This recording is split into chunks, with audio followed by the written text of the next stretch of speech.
തളിപ്പറമ്പിൽ CPM വിട്ടെത്തിയ TK Govindan കൈപ്പത്തി ചിഹ്നം നൽകാൻ കോൺഗ്രസ് ആലോചിക്കുന്നു.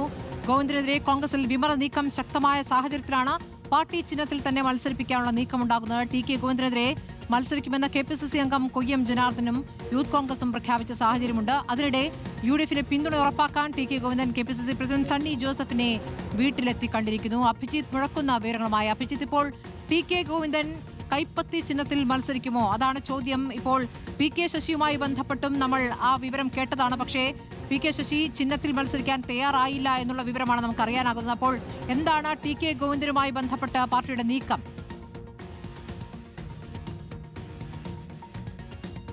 സ്മൃതി, അങ്ങനെ ഒരു നിലപാടാണ് TK ഗോവിന്ദനും സ്വീകരിച്ചത് എന്നാണ് നമ്മൾ മനസ്സിലാക്കുന്നത്. അതായത് കോൺഗ്രസ് ചിഹ്നത്തിൽ മത്സരിക്കാൻ താൻ സന്നദ്ധനല്ല എന്നുള്ളൊരു മറുപടിയാണ് കോൺഗ്രസിന് ഇപ്പോൾ TK ഗോവിന്ദൻ നൽകിയിട്ടുള്ളത്. അതിൻ്റെ പ്രധാനപ്പെട്ട കാരണം, ഇങ്ങനെയൊരു മണ്ഡലത്തിൽ അത് കോൺഗ്രസ് ചിഹ്നത്തിൽ മത്സരിച്ചു കഴിഞ്ഞാൽ CPMൽ നിന്ന് ലഭിക്കാനിടയുള്ള വോട്ടുകൾ തനിക്ക് ലഭിക്കില്ലേ എന്നുള്ളൊരു സംശയം അദ്ദേഹത്തിനുണ്ട്. അപ്പോൾ കോൺഗ്രസ് അങ്ങനെ ഒരു ചിഹ്നത്തിൽ മത്സരിക്കേണ്ടതില്ല എന്നൊരു നിലപാടിലേക്ക് TK ഗോവിന്ദൻ എത്തുന്നു എന്നുള്ളതാണ് നിലവിൽ ലഭ്യമായിട്ടുള്ള വിവരം. അതായത് സ്മൃതി സൂചിപ്പിച്ചതുപോലെ തന്നെയാണ്, മണ്ഡലത്തിൽ വലിയ വിമത ഭീഷണി കോൺഗ്രസ് നേരിടുകയാണ്. TK ഗോവിന്ദൻ CPMൽ നിന്ന് പുറത്തു വരുന്നു, സ്വതന്ത്ര സ്ഥാനാർത്ഥിത്വം പ്രഖ്യാപിക്കുന്നു. അതിന് പിന്നാലെ UDF